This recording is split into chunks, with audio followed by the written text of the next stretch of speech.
Wanita hari ini. Wanita hari ini bijak mengatur, mengurus mata wantanya. Usahawan, ibu, istri, permaisuri. Wanita hari ini di zaman modern masih kekalkan adatnya. Dihormati, disayangi, disanjungi. Wanita hari ini.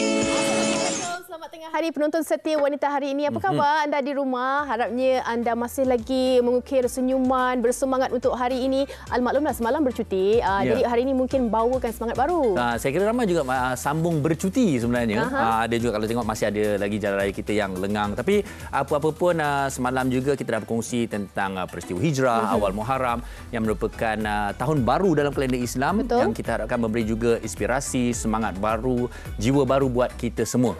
Rasa dengar macam tu, rasa macam semangat. terus berazam dan juga bersemangatlah. Kalau kita tak boleh pergi lebih pun, kita ada satu azam kebaikan je lah. Betul. Untuk mungkin kalau macam ada lagi maju. sebarang skrip atau promo, kita ingat dia punya. Kita kena move on. Kita jangan ke belakang. Okey. Dan harapnya kita gelak santai untuk hari ini. Kita nak membuka hari Khamis anda dengan satu lagi topik yang bermanfaat. Kejap lagi kita akan kongsikan. Tapi sebelum tu, saya sempat lapar-lapar. Awak tahu? Okey, saya nak kongsi sikit. Semalam kita dah kongsikan resepi nenek. Memang ramai tetamu-tamu kita, nenek-nenek legend kita. Saya tengok hasil kerja pun lumayan. Alhamdulillah. Memang dapat kembalikan nostalgia. Tapi bercerita pasal makanan ni memang tak putus-putus lah. Ramai yang memang suka makan. Orang kita ni, kalau kita kata di Malaysia ni, pelbagai variasi menu dan juga resepi. Setuju. Yang menarik perhatian kita, yang terus menjadi tontonan kita semua. Okey, ini kita nak kongsikan satu lagi konsep kampung ataupun kita bawa daripada Negeri Sembilan. Jom kita nak saksikan Viti makan mana. Syifa pergi tak ajak kita? Tak ajak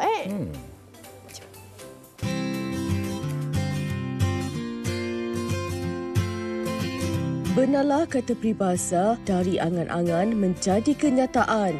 Berpegang kepada prinsip tersebut, terwujudlah sebuah restoran berkonsepkan ala kampung yang diusahakan oleh dua sahabat karib ini. Hasil titusan idea yang lahir dari Muhammad Fairuz Idwan Abdul Rahim dan Ibnu Firhud Harizan, kini mereka berbangga dengan hasil titik peluh yang penuh cabaran dalam dunia perniagaan. Mula beroperasi pada tahun 2002, restoran ini terkenal dengan masakan Negeri Sembilan, antaranya menu daging salai. Dekat sini saya highlightkan makanan daripada Negeri Sembilan dan Johor. So kalau you tengok macam daging salai yang kita salai sendiri selama 12 jam. Kita salai menggunakan tempurung kelapa. Kita tak pakai kayu arang lain. Kita pakai basically memang tempurung kelapa saja.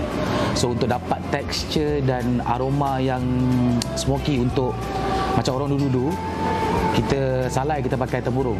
So I nak dapatkan keunikan masakan Melayu asli lama tu.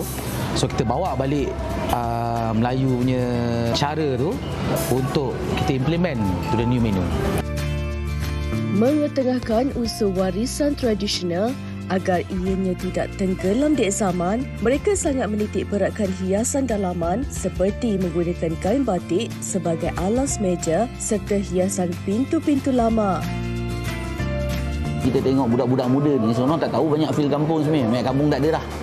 So kat sini bila dia datang dapat feel kampung, dia tahu riuh tu macam mana. So kita bukannya semata-mata bawa P. Ramlee punya. No, kita bawa semua lagu-lagu lama, lagu-lagu kampung, bagi rasa kampung tu ada. So itu yang ada batik semua. So bila orang dapat tengok talam tu macam mana pinggan rose lah. Basically budak-budak tak tahu pinggan rose ni. So nampak pinggan rose, oh ni lah laut kampung-kampung punya barang tu.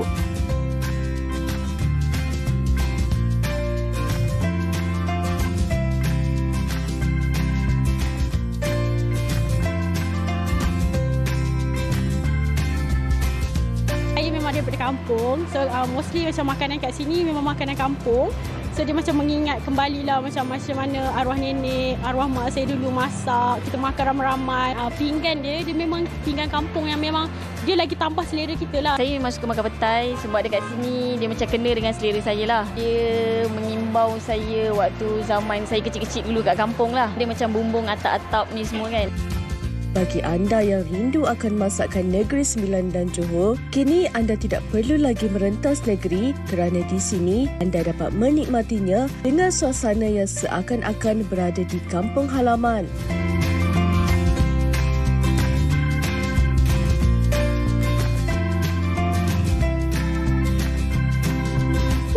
Kalau kita tengok, okey, bukan saja persekitarannya, suasananya, tapi juga pinggan mangkuk guna tadi. Semua macam pinggan mangkuk kampung. Tapi yang penting, suasana kampung, makanan kampung tu maksudnya ditawarkan di bandar. Kabarnya itu di Sunway Nexus di sekitar Damansara. Sunway Damansara. Okey, senanglah untuk kita nak dapatkan. Okey, itu antara pembuka untuk hari ini kan. Kita bagi idea jugalah untuk apa kita nak masak. Dan kita nak kembali untuk kongsikan topik kita hari ini. Untuk hari Khamis kita selalunya kongsikan berkenaan dengan kesihatan. Dan ini saya kira mungkin dekat dengan hati ibu bapa ataupun penjaga yang mana kita risaukan berkenaan dengan demam. Bila Fatih kata macam tu, sebenarnya Fatih cuba masukkan kita tentang anak-anak, kalau demam sikit pun kita dah risau. Betul. Tetapi hari ini topik kita adalah demam jangan ambil mudah. Ia juga berkait rapat dengan orang dewasa yang kita kira sebenarnya kalau kita katakan demam ni suhu yang meningkat, pening kepala, badan tak sedap, itu antara simptom-simptom awal. Tetapi ada kalanya juga ia membawa kepada bahaya yang boleh lebih mudarat kalau kita ambil mudah daripada peringkat awal. Betul. Dan mungkin juga dia membawa sebenarnya tanda-tanda untuk satu penyakit lain. Dan hari ini kita nak kongsi dan juga kita nak perincikan berkenaan apa agaknya rawatan-rawatan awal, rawatan susulan yang perlu kita lakukan walaupun bermula dengan demam yang biasa saja. Jangan ingat paracetamol je cukup. Okey, tapi tak apa. Fatin tadi dia kongsikan sebelum kita bersiaran. Sekarang anak saya, anak awak dah sihat ke belum ni? Belum, Kata asyik demam. Saya ingat disebabkan kena hujan semalam. Apa perasaan awak? Perasaan saya tak boleh tidur malam sebab apa, kita takut kalau ibu-ibu ni kan, kalau anak tu 38, 39, 40, dia dah rasa macam ni okey ke tak? Kita takut sesuatu yang berlaku, kadang-kadang ada tarik ke apa kan. Kejap lagi kita akan kupaskan. Mungkin anda juga boleh kongsikan komen-komen ataupun soalan-soalan anda untuk kita panjangkan kepada tetamu kita kejap lagi. Baik, jadi demam jangan ambil mudah. Pastikan anda terus bersama dengan kami kerana ini yang kita perlu ambil tahu. Dengar cerita sekarang ni memang ramai orang demam. Itu kami tunjuk kepada anda di mana anda boleh tanyakan kepada doktor kami, insya-Allah, tetamu dan juga sebarang perkongsian daripada anda sendiri. Kita berehat seketika, jangan ke mana-mana. Selepas ini. Rasa macam demam. Jangan lagi. Wanita hari ini. Hari ini. Seperti yang diketahui ramai, gejala demam, batuk dan sesama merupakan antara gejala yang biasa dan kerap dihadapi oleh penduduk di dunia, tidak kira dewasa maupun kanak-kanak. Gejala demam merupakan tindak balas normal badan seseorang terhadap sebarang jangkitan dan biasanya dikaitkan dengan persekitaran ataupun perubahan cuaca yang sering dilabel sebagai punca. Namun sejak kebelakangan ini, kes penyakit berjangkit seperti ini dilihat semakin kerap dihadapi oleh rakyat Malaysia dan lazimnya masyarakat menganggap ianya adalah perkara biasa. Tahukah anda sikap sambil lewa dan mengambil mudah dengan menganggap demam adalah penyakit biasa serta mudah sembuh boleh memberi kemudaratan? Ini kerana demam berpanjangan atau berulang boleh membawa kepada permasalahan yang lebih teruk dan boleh memberi tanda kepada penyakit yang lebih berbahaya seperti kanser. Justeru, penting untuk setiap individu melakukan pemantauan dan pemeriksaan sekiranya mengalami demam yang berlarutan bagi mengenal pasti penyakit yang dialami. Baik, itu dia sedikit perkongsian dan laporan disediakan oleh wartawan kami untuk membuka topik kita pada hari ini. Memang benar, seperti mana dikatakan demam dan kemudian sekarang pun kita bawakan kerana kabarnya memang tengah musim demam. Betul. Doktor sebelah kita berkata memang sekarang tengah musim demam ni. Kejap lagi kita akan panjangkan lagi banyak lagi soalan untuk kedua-dua mereka. Kita nak perkenalkan terlebih dahulu kedua-duanya wanita. Hari ini awak solo lah. Dan bersama kita bersama dengan Dr. Puteri Nur Sabrina Muhammad Hanafi selaku Pegawai Perubatan Jabatan Kemalangan dan Kecemasan Hospital Pakar KPJ Rawang. Doktor sihat. Terima kasih bersama dengan wanita hari ini dan juga kita bersama dengan tetamu kita Puan Her Mazatnatul Naim Muhammad Khair. Betul yang juga akan berkongsi pengalamannya pada peringkat awalnya demam, tapi sebenarnya ada juga penyakit lain kemudiannya. Ini satu pengalaman yang akan dikongsikan. Tapi kita nak mulakan dulu dengan Dr. Putri Nur Sabrina. Dr. Sabrina lah. Okey, doktor. Ceritakan sikit pasal demam ni, doktor. Macam kami katakan daripada awal tadi, demam ni orang sangka asasnya suhu yang meningkat, pening kepala, badan tak sedap, ambil paracetamol, selesai. Tapi sebenarnya kemungkinan ia lebih dari itu. Silakan. Okey, betul. Okey, kalau kita cakap demam ni apa? Demam ni kenaikan suhu tubuh yang lebih daripada normal. Suhu tubuh manusia ni yang normal macam 36.5 sampai 37.5 ke atas lah. Tapi lain-lain individu usually demam dia, suhu dia lain-lain sikit lah. Dia ada banyak faktor yang lain. So basically kalau kita kata demam ni yang memudaratkan ni, usually demam dia temperature macam 9.5 ke atas, yang tu terlampau tinggi, atau yang sampai memudaratkan dia 41.1. Okey. So demam yang memudaratkan ni usually ada efek kepada tubuh kita lah. Dia bukan macam demam biasa.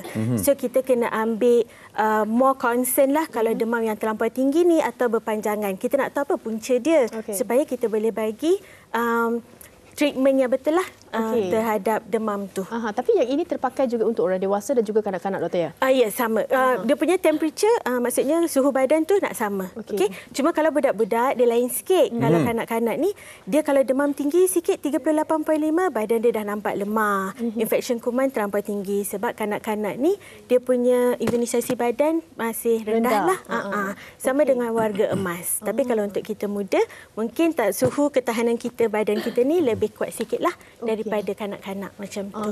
Tapi sebelum kita nak teruskan kepada Puan Herma, saya nak satu soalan untuk doktor. Silakan, tetapi untuk kita cakap berkenaan dengan demam kan, kita selalu macam okey tak apalah, demam ini mungkin sebab kita terlalu bekerja penat sangat, tak cukup rehat dan sebagainya. Begitu juga dengan anak-anak kita. Tetapi sebenarnya demam ni boleh juga orang kata menunjukkan tanda-tanda awal yang sebenarnya kita ada potensi untuk mendapat penyakit besar juga. Betul. Okey. Sebab suhu badan meningkat ni ada banyak faktor. Kadang-kadang hormon, kadang-kadang cuaca kan. Kalau tengah panas, suhu badan kita akan lagi naik. Perempuan usually badan dia akan lebih warm lah, lagi panas daripada lelaki. Cuma untuk yang panas berlanjutan ni kadang-kadang ada penyakit lah. Selain daripada yang selalu infection, virus ke, bakteria ke, atau parasit. Tapi kadang-kadang demam yang tinggi ni boleh macam penyakit thyroid. Kita panggil thyroid storm. Yang tu bukan infection biasalah. Kadang-kadang orang yang asyik demam, bila kita cek, rupanya dia demam sebab ada kanser. Yang tu pun satu lagi cara kita nak detect lah kenapa demam. Dia ni asyik demam je, bukan kuman biasa macam tu. Tapi saya kira untuk yang itu, maknanya demam yang kerap lah saya. Demam kerap dan berulang. Betul. On off lah doktor. Dia macam demam, nanti okey sekejap, lepas tu demam balik. Okey sekejap, demam. Makan Panadol pun macam tak jalan sangat. Yang tu lah. Yang tu sebenarnya kita kena periksa dengan lebih lanjut lah. Nak kena cek darah, nak kena buat imaging macam X-ray ke, CT scan ke untuk cari punca dia apa. Ini sebenarnya kita nak tanyakan pengalaman Puan Herma kita ni. Awak nak tanya ke saya nak tanya? Boleh kita tanya. Sama-sama. Okey, kita nak tanya Puan Herma juga. Tadi kita dah cakap mengenai demam ni jangan ambil mudah. Betul. Ini kadang-kadang demam makanlah ubat, tapi sebenarnya kita nak memberi pendedahan kepada mereka yang demam ni sebenarnya ada potensi ataupun tanda-tanda untuk kita mendapat penyakit yang besar. Pengalaman Puan Herma sendiri. Puan Herma sendiri. Sebenarnya dia start daripada akhir tahun lepas lah. Akhir tahun lepas macam tu, dalam bulan 10 je tu, saya start demam, kejap-kejap okey, and then malam demam, lepas tu nanti okey, lepas tu kita ambil Panadol. Kan sebagai suri rumah kan, kita macam tak adalah nak fikir sangat, tak payah nak layan sangat lah demam ni. Macam mungkin penat, uruskan anak, hantar anak sekolah, ambil kan. Kita pun macam tak adalah nak sampai overthinking, ada. Lepas tu bila dah start, lama-lama macam husband pun cakap, dia kata kita jumpa doktor lah apa semua. Lepas tu jumpa doktor, okey, dia macam biasa, macam dah macam-macam jumpa doktor kan.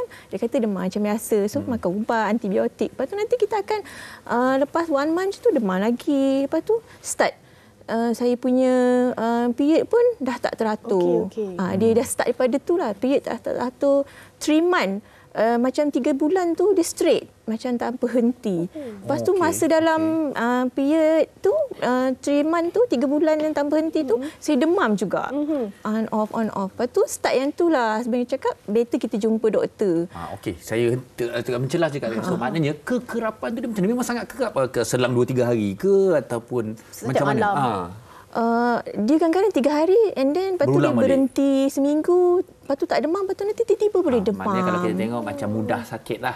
Okey, bersambung kepada cerita yang tu pula, setelah jumpa doktor, kita dah buat kerja kita, tapi bila yang jadinya kita kena jumpa kepada doktor pakar? Bila kita dah jumpa doktor pakar, lepas tu masa dekat emergency tu, doktor yang attend kita tu, dia macam dia bagi kita cadangan jumpa doktor pakar sakit puan. Lepas tu dia kata jumpa doktor physician macam doktor ni kan. So kita pun jumpa dengan doktor physician. Lepas tu dalam masa yang sama saya demam and then saya degup jantung saya pun tak selari. Dua lah kiranya. Demam on off, lepas tu dengan bleeding kan, macam kita period kita yang tak teratur. Tak teratur 3 bulan non-stop. Lepas tu tiba-tiba dengan degup jantung yang mungkin kita jadi tiba-tiba kita rasa macam overthinking, anxiety. Saya ni anxiety ke? Banyak macam-macam penyakit sebab kita rasa macam kita ni sihat. Kita memang every 1 year kita mesti ada follow up, buat check up darah semua, tak ada apa-apa alhamdulillah kan.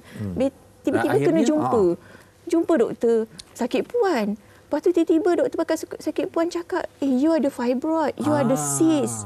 And then you kena buat caesar, you kena buat operation. Lepas tu tiba-tiba you kena refer doktor jantung. Jantung you tak ni. Lagilah nervous bukan doktor, saya anxiety saya rasa ni sebab saya.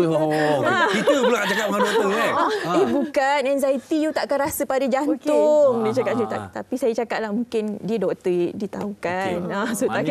So dia refer kat doktor jantung. So dua-dua. Jantung okey?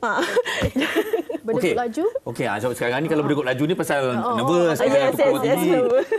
Tapi itulah dia kan, daripada demam datang pula tanda kedua, period yang tak teratur, kemudian ada pula tanda-tanda seterusnya yang mana memang kita diperlukan untuk merujuk terus kepada doktor pakar kan. Okey, Dr. Sabrina, bagaimana pula ini cerita berkenaan dengan Puan Hema dan mungkin ada juga orang kata rawatan awal dan juga rawatan susulan untuk setelah kita dah tahu kita ada penyakit, dan bagaimana langkah seterusnya? Kalau kita tahu demam, usually biasalah rawatan awal tu macam rehat kat rumah. Bila demam suhu tinggi ni, badan kita senang dehidrasi lah sebab kita akan berpeluh-peluh, kena minum banyak air dulu. And then kalau makan ubat demam lah, paracetamol atau PCM. So usually doktor akan cakap jangan lama-lama lah, janganlah kita pantau sendiri tu macam seminggu 2 minggu. Usually by 3 days demam masih ada, you kena datang jumpa doktor dekat mana-mana kawasan terdekat. At least kita cek darah. Yang takutnya kita takut macam denggi ke, kan bahaya. Influenza ke, nanti kalau influenza yang tak dirawat awal nanti dapat sakit sampai infection dekat paru-paru. Ataupun bacterial infection. Sebab bacterial infection ni kalau tak makan antibiotik awal, kita takut sepsis. Nanti ada organ yang lain dalam tubuh pun akan efek juga. Nanti ada organ damage macam tu. So usually bila dah jumpa doktor, doktor akan cek basic darah lah. Macam tadi kita nak tahu ada virus infection ke tidak, bakteria ke tidak. Kadang-kadang kalau perlu kita akan buat CT scan ataupun X-ray nak tengok. So kalau dari result tu baru kita akan advise macam dia sesuai makan ubat antibiotik kat rumah. Ataupun result dia macam tak cantik, kita advise masuk ward lah supaya kita akan bagi antibiotik yang lebih kuat, bagi drip macam tu lah. So selalunya kalau macam katalah pergi kecemasan, doktor biasa tengok dulu kan, kita dah cek, kita akan rujuk kepada doktor pakar. Macam Puan Hema tadi, bila kita dah cek dekat kecemasan, kita advise jumpalah doktor pakar supaya kita boleh cek dengan teliti kenapa dia demam ni tak sembuh-sembuh, asyik demam. Dah okey kejap, demam lagi. Kejap, demam lagi kan. Sebab tu baru kita hantar ke rawatan susulan. Macam tu. Okey, kalau kita ambil ringkas sikitlah, kita reverse balik sikitlah proses tu. Maknanya kalau kata demam tu kerap berulang 2-3 kali walaupun kita dah ke klinik biasa, maknanya kita kena pergi ke rawatan yang kena pergi hospital. Lebih terperinci lah. Ya, betul. Betul. Kena pergi hospital. Sebab kadang klinik, darah dia tu dia akan ambil yang basic lah. Tapi kalau you dah basic, dah makan ubat antibiotik dekat rumah, masih demam lagi, maksudnya kita kena pergi hospital. Sebab hospital dia akan cek lebih terperinci. Cuma jangan kalau ada macam itu, jangan jumpa bomoh je. Itu bahaya. Tolong. Kadang orang itu 2-3, tak baik-baik ni, kita jumpa lain. Nak cari penawar kan? Okey. Doktor, kita ada soalan daripada Syakir yang mana ini daripada soalan lah kan. Assalamualaikum Fatin dan juga Fahrin. Boleh tolong tanyakan doktor, anak saya demam 38 suhu, on off, kejap panas, kejap okey. Hari ini dah hari keempat, perlu ke klinik ke tak? Tapi dia aktif dan mahu je makan. Bulan lepas pun demam 2 kali. Bulan ni demam lagi. Please reply. Maksudnya dia memang minta bantuan. Ini pengalaman Fatin pun ada, pengalaman saya pun ada. Saya mewakili jugalah. Saya pun nak tanya soalan lebih kurang sama. Pasal hari tu anak saya 38 on off. Lepas tu kadang-kadang tidak lebih 38 pun, tapi lembik, kemudian aktif sampai 45 hari. Jadi apa cerita ni? Okey, betul. Macam ni Macam consultation dekat ini Okey, yang tu memang selalu untuk budak-budak, usually diorang bila demam tinggi memang you akan nampak dia kurang aktif, and then you bagi ubat demam je lah kan. Tapi sebab budak-budak ni dia kan masih aktif, pergi sekolah, pergi play school, so dia expose to banyak kuman. Kuman ni boleh ada dekat udara dengan kawan-kawan yang lain kan. So usually kalau dah macam menjawab soalan cik tadi tu, kalau dah hari keempat memang saya sendiri akan advise datang je. Bawa at least kita check. Kalau dia bakteria kita boleh bagi antibiotik. Kalau dia influenza kan, sekarang tengah musim influenza lah, denggi lah, at least kita boleh start ubat anti-influenza. Sebab kalau lama-lama nanti dia akan efek ke organ lain macam paru-paru and everything. Macam tu. Satu lagi, budak-budak ni imun badan dia kurang daripada orang dewasa. So sebab tu dia baru demam, dah makan ubat okey sekejap, nanti seminggu dia demam balik. Sebab dia satu, imun dia kurang sikit. Nombor dua, dia senang expose. Kan budak-budak kan dia main-main dengan budak yang lain. Dia ada exposure lah. Sebab tu dia high risk of infection. Cuma kalau biar lama-lama tu yang bahaya. Sebab budak-budak ni bila biar lama-lama, mula dia aktif, tiba-tiba dia dah lembik. So kalau dah lembik tu macam kesian lah, susah sikit. Sebab tu kita nak masuk air, masuk ward. Doktor setuju tak dengan saya? Macam hari tu anak saya tu, kita cek-cek suhu dia, okey je tau. Tapi sebenarnya fizikal dia lembik. Jadi itu pun sebenarnya ada satu indikasi juga sebenarnya. Dan akhirnya dikatakan sebab itu demam viral lah. Walaupun suhunya tak lebih 38. Jadi pantau anak anda, jangan hanya suhu saja, tapi keadaan fizikal dia lah. Kalau dia nampak lain tu, maksudnya dia tak sihat lah tu. Nasihat daripada mana? Pesanan daripada seorang bapa yang penyayang. Baik, kita ada daripada Syirah Kamarudin ni. Okey Syirah. Katanya ni dia tajuk WHI macam kena kat batang hidung sendiri je. Saya demam on off Sabtu sampai Selasa. Dah 4 hari dah ni. Sendi mula sakit, baru nak ke hospital. Dapat package warded cause positif influenza A. Kan doktor dah cakap tadi. Okey, kejap lagi doktor nak ulas berkenaan dengan soalan ni. Tapi sebelum tu kita nak bawa perhatian penonton dan juga tetamu kita untuk dengarkan juga apa pandangan orang ramai berkenaan topik kita hari ini. Jom. Demam.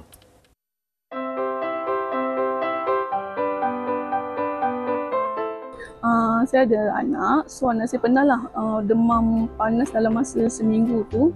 Langkah pertama yang memang saya buat, saya akan monitor dululah dia punya suhu badan tu macam mana lah. So kalau kata teruk sangat, sebab kita akan tipis ubat lah, and then kita akan bagi dia kerap mandi. Lepas tu kita akan ada satu ubat tu yang memang kita akan suruh dia berendam sekali lah dekat dalam, untuk pastikan dia punya demam tu memang kebal lah. And makan pun kita akan kontrol jugalah. Okey, pernah alami tu untuk anak-anak lah. Paling lamanya seminggu. Bila dah dapat tahu anak tu demam dalam masa sehari je, saya terus bagi ubat dulu. Kalau dah dalam masa 3 hari tak baik, saya terus pergi bawa ke klinik lah untuk dapatkan rawatan dengan doktor.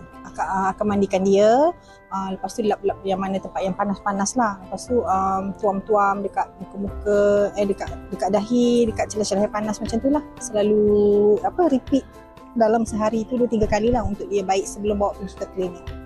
Cik kalau anak demam dulu kan, sebab pakcik ni dia buat air tawar, air penawar panggil kan. Itu je lah. Mandikan dia, mandi tu jangan terus kepala kan, terus kaki dulu. Siram kaki naik sampai ke kepala. Okey, kalau macam air mandi, air sejuk and then makanlah Panadol ke apa kan. But if my kids, dia biasanya kita ikut cara orang tua, uniform dia orang sentiasa baju lubang-lubang, seluar pendek, lepas tu makan ubat, lepas tu kita jelumkan dia pakai air suam. Ada setengah orang air sejuk, but then macam air buat air suam lah. Itu dia pendapat daripada orang ramai tentang demam ni. Macam-macam pendapat daripada mereka, tapi rata-rata juga sebenarnya seperti mana yang kita bincangkan pada hari ini, ada yang ambil mudah, ada kalanya juga yang terlambat dan sengaja melengah-lengahkan. Pasal mungkin dia takut lagi kalau dia pergi kan ada sakit-sakit lain pun. Betul. Ada macam tu. Dia memang takut sangat pergi hospital sebab dia takut ada benda lain pula yang dia tak tahu. Seperti mana Puan Herma alami kan. Okey, saya nak tanya juga, keadaan sekarang ni bagaimana? Kabarnya baru selesai pembedahan dan seterusnya mungkin ada rawatan susulan Puan Herma? Ada. Sebenarnya baru je dalam sebulan macam ni lah. Baru je lepas operation buang fibroid, buang ni lah semua. Kita doktor suruh, doktor cadangkan buang rahim semua lah. Okay. So kita dah settle. Lepas tu ada satu lagi yang tu lah, jantung pula. Jantung belum periksa ke macam mana? Masih dalam progress lah, maksudnya kita sekarang ni alhamdulillah agak demam pun dah tak ada sangat lah, maksudnya jarak tu mungkin dalam 1 month macam tu dah tak demam, dah okey. Lepas tu kita pun dah tak rasa macam takut. Macam kan biasa kan kalau kita fikir demam tu macam demam biasa je, tapi bila tiba-tiba jadi macam ni macam kita macam terfikir sebenarnya demam ni kita kena ambil berat juga. Betul, sebenarnya jangan kita rasa macam demam tu simply je, macam orang dulu makan Panadol sihat, kan. Lepas tu tak nak fikir tak nak demam apa kan. So sekarang ni macam saya pun kalau anak demam pun sekarang macam cepat risau kan. Lebih 3 hari akan jumpa doktor lah. Better kita jumpa doktor. Kalau nanti lebih daripada doktor kan suggestkan kalau lepas 3 hari macam yang Dr. Sabrina cakap tadi, better ambil darah, kita buat test, lepas tu ni jumpa. Kalau klinik swasta, biasa klinik swasta tu kan dia macam yang macam Dr. Sabrina cakap tadi yang biasa-biasa je kan, ringkas. So kita pergi kepada hospital. Mungkin yang ke hospital tu doktor tu lebih ni kan. Yang tu lah awareness dan maksudnya. Kelengkapan dan pemeriksaan yang lebih terperinci lah. Kalau saya pun saya akan macam demam sikit bawa pergi hospital terus. Sebab kadang-kadang kita pernah pergi klinik dan dia akan refer kepada hospital juga. Jadi kita teruslah mendapatkan Macam kita sebagai pengacara ni kadang pening-pening sikit kita telan paracetamol kita datang jugalah kerja. Nak macam mana Okey, doktor, ada kalanya juga bila kata demam ni bukanlah kata ambil remeh tapi ambil mudah kerana kita rasa biasa macam ni tadi kita cakap kita gurau, okey sakit kepala telan paracetamol datang je kita rasa sihat. Tetapi kenapa orang ada bersikap sebegini ataupun kita nak memberi satu indikasi lah kepada mereka bila yang mereka harus ke hospital dan kemudian juga sebenarnya ini membawa kepada satu yang serius, boleh membawa kepada penyakit-penyakit lain seperti apa yang mungkin pernah daripada pengalaman doktor sendiri? Okey. Kita kena tengok kalau demam je. Demam ni selalunya kalau suhu tinggi kita akan sakit kepala, sakit-sakit badan. Tapi bila dia serius, bila dah start naik ruam, yang tu kena jumpa doktor. Sebab kadang-kadang denggi dia akan naik ruam. Ataupun sepsis pun akan naik ruam. Ataupun dia demam yang kuat sangat sampai dia lembik, nak makan tak boleh, nak bangun tak boleh, sangat lemah. Yang tu sangat berisiko untuk dehidrasi. Sebab tu dia kena pergi hospital. Terus datang hospital. Okey. Lagi satu kalau demam, temperature yang terlampau tinggi macam 41.5 ke atas. Bila terlampau tinggi sangat, usually efek dia kepada otak lah. Kadang-kadang radang dekat otak. Ini bahaya. Sawan. Kadang-kadang orang sampai pingsan kan, dia koma. Yang tu memang bahaya. So kalau demam terlampau tinggi, makan ubat paracetamol pun dia kurang sikit je, memang teruslah datang hospital. Sebab kita boleh prevent lebih awal sebab bahaya. Kalau datang terlampau lambat tu macam bahayalah kita nak bagi ubat and everything tu dia dah efek dekat sistem imun badan dah terlampau rendah macam tu. Okey. Tapi doktor kenapa kalau demam kan malam je dia kata akan suhu tu akan meningkat. Sebab apa? Kalau macam budak kecil lewat petang tak panggil pagi. Jadinya macam ibu bapa ni dia jadi macam takutnya nak malam macam dia akan turun ataupun dia semakin serius. Betul. Sebab selalunya siang dia ikut cuaca kan tadi kalau siang dia lebih panas. So kalau badan kita pun panas kita tak rasa sangat. Bila malam, suhu malam kan dia lebih sejuk sikit. Sebab tu panas kita lebih macam mana nak cakap, lebih nampak, lebih rasa panas tu. So budak kecil memang selalu panas malam dia lebih tinggi. Dia akan mencanak tinggilah selalunya 39 macam tu. Lagi-lagi betul. Lagi-lagi virus. Kalau virus dia memang akan tinggi. Okey doktor, ini soalan lazim daripada orang tua tau. Orang tua pula, mak bapak lah, mak bapak. Kena bayar tau. Kita kongsi dengan silakan. Selalunya ada beberapa pendapat yang berbeza. Anak tiba-tiba naik suhu tinggi. Apa kita nak kena buat? Ada kadang-kadang tuam-tuam letak ais pun ada.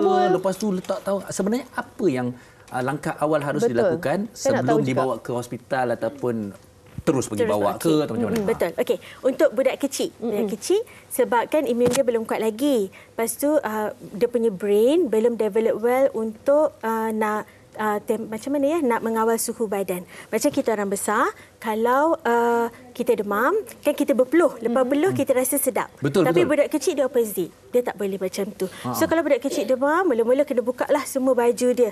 Biar haba dalam badan tu keluar.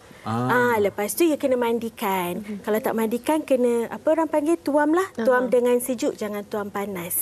Kita tuam dengan air biasa pun boleh, ataupun air yang lebih sejuk. Bagi air tak boleh kan? Lebih sejuk je. Janganlah tuam, badan dia dah panas, kita tuam lagi air panas kan. Nanti panas tu lagi menumpuk kat badan. Okey, doktor, satu soalan. Betul kalau kita demam? Kalau kita demam, ini saya tak tahu betul atau tidak, yang mana kita jangan buka aircon, jangan buka kipas, kita duduk dalam suhu yang macam untuk kita berpeluh. Lepas tu ni, betul juga, tarik selimut, duduk dalam selimut. Betul, sebenarnya tak boleh. Dah terjawab dah. Panas tu akan berkumpul lagi dekat badan. Selalunya kalau kita demam, kita kena buka semua biar panas tu keluar. Okey, maksudnya kalau anak-anak kita tu kita tak payah tebal-tebalkan pakaian kalau dia sejuk sekalipun. Tapi kadang-kadang tangan, kaki dia sejuk. Tapi sebenarnya haba yang membahaya ni dekat badan, dekat organ badan dengan kepala. So kita boleh pakai stokin, tapi janganlah pakai tebal-tebal, selimut lah, jaket lah apa. Pakai baju biasa je. Tapi bukan orang selalu macam demam, dia rasa sejuk ke? Ya, betul. Dia rasa sejuk sebab dalam dia panas. Itu reaction body lah. Kita jujur betul-betul kita nak tahu ni. Betul. Terima kasih doktor sebab hadir. Okey, kita ada komen daripada Sarah Nana. Bahaya demam on off. Pengalaman saya menjaga anak di ward kanser. Kebanyakan pesakit kanser sebelum didiagnose kanser, mereka akan selalu demam on off. Pergilah cek di hospital jika demam. Okey, ini berkenaan dia bawa anak dia pergi, teman anak dia ke ward. Okey, kita ada juga masalah yang macam mak-mak kita, ayah-ayah kita, nenek kita yang tak nak pergi hospital, doktor. Walaupun dah demam, kita pun tak tahu nak berikan rawatan apa. Kan? Apa yang sepatutnya kita lakukan? Okey, betul. Okey, yang tu selalunya sebab persepsi orang terhadap hospital. Orang ni dia takut nak pergi hospital, nanti kena cocok lah apalah, kan macam sakit. So usually kita boleh pujuk. Sekarang ada banyak macam mana ya, banyak perkhidmatan baru yang doktor dekat klinik dia boleh datang ke rumah. Yang tu pun boleh. Kalau bagus juga tu. Kalau yang warga tua ni kadang-kadang diorang memang tak nak. Pasal diorang ni jenis yang kuat kan, macam puanlah kalau demam sikit-sikit okey ni kan. Diorang memang tak nak degil. So salah satu family member, anak-anak bolehlah try. Cari klinik yang dekat dengan rumah, tanya doktor tu boleh ke rumah ke tak. Sebab kalau dia nak pujuk memang orang tua ni tak nak kan, kita pula susahlah nak paksa. Dia ada perkhidmatan yang macam tu. Kita pujuk, doktor datang ke rumah dulu periksa. Kadang-kadang bila doktor pujuk ni, patient ni dia nak sikit. Kalau anak beranak ni kadang-kadang diorang dia action sikit. Okey. Dan kita nak tanya juga kepada Puan Herma, yang mana kalau kita mendengar apa yang dikongsikan, pada awalnya ada rasa ketakutan, ada anxiety dan sebagainya. Apa yang boleh dikatakan kepada penonton untuk mereka jangan takut, kita kena dapatkan rawatan. Sebenarnya demam itu adalah tanda-tanda awal untuk kita tahu. Sekarang lebih tenang lah, kita dah tahu semua, kita dah tahu apa yang patut dibuat. Tu dah banyak hasil kongsi dengan penonton.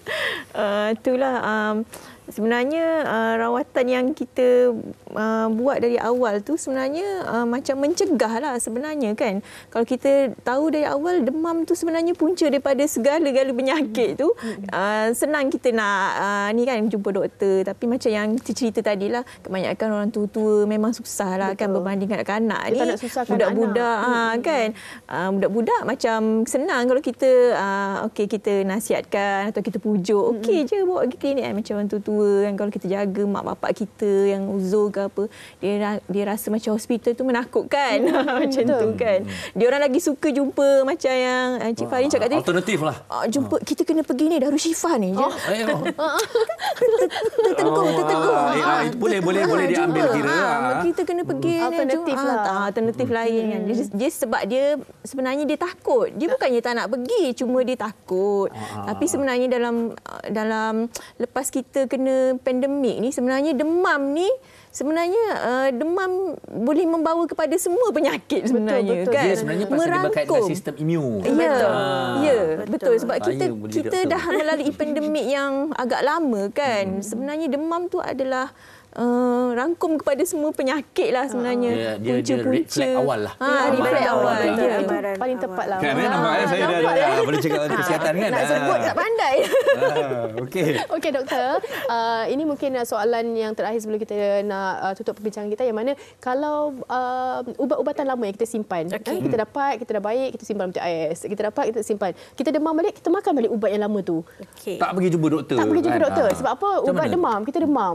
Betul ke tak? Okey, ada certain ubat boleh, ada certain ubat tak boleh, especially antibiotics. Yang saya periksa, antibiotik kalau doktor bagi memang kena habiskan. You tak boleh simpan nanti the next punya demam baru nak makan, tak boleh lah. Tapi kalau macam paracetamol, ubat batuk, yang tu dia ada expired date dekat botol tu. Yang macam tu boleh. Tapi macam ada certain ubat yang lain tu dia tak boleh lah. Maksudnya kalau macam demam, ubat cirit, tengok jenis ubat, dia ada expiry date dia. Cuma antibiotik memang tak boleh. Once you dah buka, you dah ambil, you kena habiskan. Ada yang memang dekat ubat pun tak ada expiry date, makan juga. Yang itu baik tak payahlah. Tak boleh lah. Pastikan lah. Pasti kita tahu tentang jangan lama sangat. tarikh luput dia. Sedang kita kalau kita sakit ke apa, kita pergi jumpa doktor balik semula kan? Boleh. Lebih daripada 3 hari, demam tak kebah, badan ada simptom yang lain, macam sakit-sakit tulang, sakit kepala, you nak bangun tak boleh, muntah, cirit, naik rashes, memang kena datang Doktor, hospital. penerbit saya, Husni Mahat ni, dia tanya, kenapa antibiotik tak boleh simpan lama tu? Sebab antibiotik dia selalunya lepas, kalau budak kecil sirap kan, kita dah bancuh, dia usually 5 days je, lepas tu dia dah tak ada efficacy. Okey, kita dah buang balik. 5 hari kalau tak habis kita tak buang. boleh. Sebab efficacy dia dah tak valid dah. Walaupun nanti katalah you simpan, you ambil, dia dah tak jalan lah. Dia macam dah tak ada efek yang antibiotik efek tu dah tak ada. Doktor, kata-kata akhir, kenapa jangan ambil mudah demam ni? Okey, demam ni walaupun kita rasa suhu badan tinggi macam biasa, tapi you kena ambil pentinglah, sebab kalau demam yang terlampau tinggi 39 ke atas ataupun berpanjangan, ada simptom yang lain, memang kena datang hospital dan kena cek. Pergilah ke hospital berdekatan dengan kawasan masing-masing supaya doktor boleh cek dengan terperinci. Kita boleh bagi rawatan awal lah untuk kita nak avoid, nak elakkan sakit yang lagi teruk. Ya, betul-betul lah. Itu antara langkah awal dan kita kena jangan orang kata ambil mudah lah. Okey, kita nak ucapkan terima kasih banyak-banyak kepada Dr. Puteri Nur Sabrina Muhammad Hanafi dan juga Puan Herma Zanatul Naim Muhammad Khair atas perkongsian hari ini. Saya banyak sangat dapat input lagi-lagi tentang anak-anak lah. Memang nampak sangat kita nak tahu tu kan. Alhamdulillah lah kita host hari ini. Pendek-pendek cerita 3 hari je, saya rasa kalau berulang apa pergi je lah hospital. Betul. Jangan ambil remeh, demam sikit-sikit pun kalau suhu tu dah tinggi, kita terus bawa pergi hospital. Jangan rasa kita ada ubat kat rumah, kita biarkan dulu. Mungkin boleh membahayakan. Alhamdulillah kita semua sihat. Jadi kalau anda sihat, teruskan bersama kami. Jangan ke mana-mana. Kita berehat seketika. Sama. Wanita hari ini. Baik, hari ini kita terus di Wanita Hari ini. Kita menerima kunjungan daripada seorang tetamu yang hebat, seorang kurator kanan. Kita bersama dengan Cik Zulkifli Isa yang bersama dengan saya dari Muzium Kesenian Islam Malaysia MKIM, yang akan berkongsi dengan kita tentang satu pameran yang berlangsung, iaitu lukisan orientalis, cerminan atau bayangan. Ini sesuatu yang cukup menarik. Jadi kita nak tanyakan kepada Cik Zulkifli, boleh ceritakan tentang pameran ini dan juga keistimewaannya. Kita nak ramai-ramai datang ni. Ya, terima kasih Farin. Pameran lukisan orientalis cerminan atau bayangan adalah merupakan pameran antara pameran terkini Muzium Kesenian Islam Malaysia. Pameran ini basically dibuka secara umum pada 2 Jun yang lepas dan akan berlangsung sehingga 15 Oktober 2023. Pameran ini merupakan suatu pameran yang agak menarik lah. Kita bawakan di Malaysia ini merupakan pameran koleksi lukisan orientalis, koleksi Muzium Kesenian Islam Malaysia dari abad ke-19 dan abad ke-20. Orientalis di sini bermaksud dunia timur. Maksudnya lukisan-lukisan ini memaparkan kehidupan masyarakat ataupun tinggalan-tinggalan sejarah dunia timur, di Timur Tengah, di Afrika Utara dan sebahagian Asia, yang dihasilkan oleh pelukis-pelukis ulung pada abad ke-19 dan abad ke-20. Mana ini lukisan, ini yang kita kongsikan juga. Maknanya lukisan-lukisan asli ni kita ada di pameran ini. Dan antara keistimewaan lain selain pada kalau tengok macam ada Osman Hamdi, Ludwig Dusch, Henriette Brown dan sebagainya, dan kemudian daripada pelbagai negara, Morocco, Algeria, Tunisia, Mesir, Turki dan sebagainya. Antara keistimewaan lain juga tentang pameran ini seperti mana yang kita saksikan di visual. Okey. Pameran ni agak istimewa kerana kita mengumpulkan koleksi oleh para pelukis yang berlainan latar belakang. Yeah. Kita mempunyai pelukis daripada Eropah, kita mempunyai pelukis Muslim, dan yang menarik kita juga mempunyai koleksi daripada pelukis wanita. Antara tarikan utama adalah yang macam Farin sebut tadi, lukisan Osman Hamdi Bey, merupakan seorang pelukis Turki yang menghasilkan banyak karya-karya orientalis bertemakan timur, atau lebih spesifik latar belakang kehidupan di Turki, kerana beliau hidup di zaman Empayar Turki Osmaniyah dan mendapat pendidikan kesenian dari Perancis dan sebagainya. Selain daripada itu, kita juga ada koleksi lukisan dari pelukis-pelukis wanita dari Perancis dan juga dari Itali, seperti Henriette Brown, Elizabeth Vigée Lebrun dan Maria Martinetti dan sebagainya. Wah, ini antara lukisan-lukisannya, Cik Zul. Ya. Memang ini adalah lukisan-lukisan asli dari abad ke-19 dan juga 20 yang kita bawakan di pameran ini. Baik, untuk kita lihat dari sudut pandang para pengunjung pula, apa yang mereka boleh perolehi dengan melawatnya pameran ini, khususnya untuk orang kita lah di Malaysia ni. Ya, pertama sekali, ini adalah pameran yang segar khusus untuk rakyat Malaysia. Ini adalah suatu yang segar dan fresh untuk rakyat Malaysia, kerana pameran lukisan orientalis ini merupakan antara pameran pertama bukan saja di Asia Tenggara, tetapi pameran seumpama ini dengan skala yang sebesar ini diadakan di luar Eropah dan di Amerika Syarikat buat pertama kalinya. So kita menghimpunkan sekitar 150 koleksi lukisan. Ini yang akan kami pamerkan di dua galeri, Galeri Petus 1 dan Galeri 2. Tetapi ini hanyalah sebahagian daripada koleksi Muzium Kesenian Islam Malaysia. Baik, dan kalau kita lihat bagi Muzium Kesenian Islam Malaysia sendiri, mungkin objektif atau tujuannya mengadakan pameran ini yang sedang berlangsung hingga Oktober ni. Jadi jangan lepaskan peluang ni. Pasti ada satu tujuan yang memang kita nakkan orang kita dapat ni. Pertama sekali kita membawakan subjek yang segar untuk kepada para pengunjung, bukan saja pengunjung lokal tapi juga pengunjung international. Kita membawakan subjek yang segar, pameran, bahan pameran yang menarik dan sebagainya. Kita Muzium Kesenian Islam Malaysia sebagai contoh, kita amat komited bukan saja mengumpul artifak, tapi juga kita amat komited dalam melakukan pengkajian. Dalam konteks exhibition ini kita mengkaji hubungan timur dan barat. So kami membawa satu lagi kategori, iaitu lukisan, untuk kita kongsi bersama dengan rakyat Malaysia. Yang macam ni, yang artifak semua memang ada di sana, memang dipamerkan. Dan kemudian saya kira sebenarnya daripada visual kita kongsikan tentang lukisan-lukisan itu menggambarkan sedikit realitinya pada zaman tersebut di lokasi-lokasi yang kita sebutkan tadi. Baik, mungkin ramai dah juga melihat ataupun bersama kita berminat untuk berkunjung ke pameran ini, sebarang maklumat umum untuk mereka. Pameran ini kita buka selama hampir 5 bulan. Kita sudah buka kepada umum pada 2 hari bulan Jun sehingga ke 15 hari bulan Oktober. Pameran ini bertempat di Galeri 1 dan 2, dibuka dari jam 9.30 pagi hingga 6 petang. Bersempena dengan pameran ini, kita juga menerbitkan sebuah publication ataupun hasil kajian yang memaparkan sekitar 300 buah lukisan koleksi Muzium Kesenian Islam Malaysia. Dan untuk maklumat lanjut berkaitan dengan aktiviti berkaitan dengan exhibition ini, boleh layari laman website rasmi Muzium Kesenian Islam Malaysia lah, www.imm.org.my. Dan secara peribadi lah, Cik Zul sendiri sebagai seorang kurator, apa antara yang paling menarik yang Cik Zul minat sekali dalam pameran, lukisan-lukisannya untuk mereka tengok? Pertama sekali, saya rasa bukan saya saja, mungkin untuk pengunjung yang lain juga. Kebiasaannya kita hanya melihat koleksi lukisan ini hanya di buku atau di website, sebagai siapa yang khususnya terlibat dalam bidang seni halus dan sebagainya.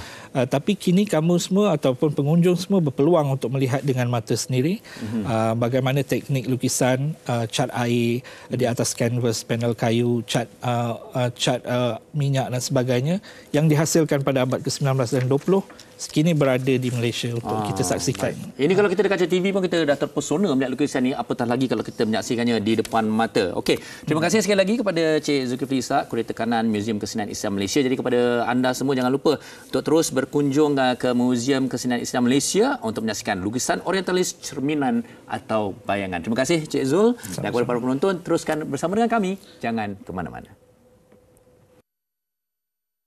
Wanita hari ini.